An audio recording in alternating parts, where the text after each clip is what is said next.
ऐसा कर दिया और क्या बोलने का है।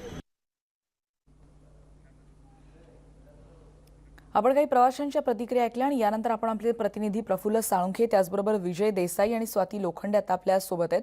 प्रफुल्ल आहेत सीएसएमटीला, विजय देसाई आहेत नालासोपाऱ्याला आणि स्वाती आता आहे भाईंदरला। सुरुवातीला जातोय पण विजय देसाई आता आपल्या सोबत आहेत। विजय, लांबून जे प्रवास करतात जे नोकरदार त्यांच्यासाठी आजचा दिवस खूप महत्त्वाचा मानायला हवा। काय प्रतिक्रिया मिळतात? एक मोठा दिलासा निश्चितच इकडच्या प्रवाशांसाठी। रेणुका, प्रवाशांना मोठा दिलासा मिळाला ही बाब जरी खरी असली तरी जे कामावर जाणारे लोक आहेत त्यांच्या वेळेबाबत लोक नाराज आहेत। आणि या ठिकाणी सकाळी पहाटेपासून मोठमोठी रांग लागलेली नालासोपारा पूर्वेच रेल्वे जे तिकीट खिडकी आहे त्या ठिकाणी भली मोठी रांग लागलेली आहे। अजून सुद्धा तिकडे मोठी रांग लागलेली आहे। सकाळी 7 वाजता हे काउंटर बंद करण्यापर्यंत ज्यांनी सकाळी 5 वाजल्यापासून 6 वाजल्यापासून ज्यांनी लाईन लावली त्यांचं काय, त्यांना तिकीट मिळणार का हे आता पाहावं लागेल, कारण त्यांना तिकीट दिली नव्हती। आता या ठिकाणी मोठ्या प्रमाणात पोलीस बंदोबस्त ठेवण्यात आलेला आहे। माझ्यासोबत एक प्रवासी आहेत, त्यांच्याकडून पण जाणून घेऊया। तुम्ही या निर्णयावर समाधानी आहात का? नाही सर, पहिला आम्ही महाराष्ट्र सरकारला धन्यवाद देतो, त्यांनी सर्वसामान्य माणसासाठी लोकल चालू केली आहे। पण त्याचा सर्वसामान्य माणसाचा काहीच उपयोग नाही आहे, त्याच्यामध्ये फक्त 2% माणसाचाच त्याचा उपयोग आहे। मी स्वतः 5 वाजेपर्यंत तिकीट काउंटरला उभी होती, 5 वाजता लाईन लावलेला, 7 वाजला आणि त्यांनी तिकीट विंडो बंद केली, मग मला स्वतःलाच तिकीट दिलं नाही। म्हणजे 2 तास लाईन लावून जर आपल्याला तिकीट भेटत नसतील तर तुम्ही कसं सांगू शकतात की सर्वसामान्य माणसासाठी तुम्ही लोकल ट्रेन चालू केली आहे? शेवटी आता मला दमून बसनीच जावं लागतील, मग हे आम्हाला काय उपयोग आहे? आणि मी महाराष्ट्र सरकारला विनम्र विनंती करून हे सांगते की त्यांनी जे टायमिंग ठेवलाय त्याच टायमिंगला ते नुसतं म्हणतात की सर्वसामान्य माणसासाठी आहेत, पण त्या टायमिंगचा सर्वसामान्य माणसाचा काहीच उपयोगच नाहीये। कारण आमची ऑफिस 9ची किंवा 10ची असते, आज आम्ही ऑफिसला लवकर जाऊ असा विचार करून आलेली, पण 5 वाजता उभे राहून जरी 7 वाजेपर्यंत तिकीट नाही भेटलं मग आम्हाला काहीच उपयोग नाही। आणि वरून त्यांना ते तिकीट विंडो आहे ते पण उघडावं लागतील, कारण एका विंडोवरती जर हजार माणसं ओपन असले, उभे राहिले, मग तुम्ही सांगा 2 तासामध्ये कशी काय तिकीट भेटणार आहे?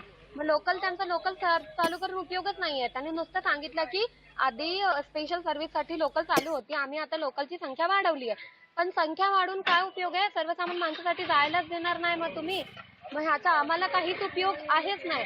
मग त्या टायमिंग बद्दल त्या सरकारला परत विचार करावा असं माझं म्हणणं आहे। ही जी वेळ आहे, तुम्ही आता कामावर आज जाऊ शकत नाही, काय सांगाल? म्हणजे इतर ज्या महिला प्रवासी असतील किंवा महिलांसाठी अगोदर 11च्या नंतर होतं, पण आता ती वेळ बदललेली आहे, सरकारने काय केलं असं तुम्हाला वाटतं?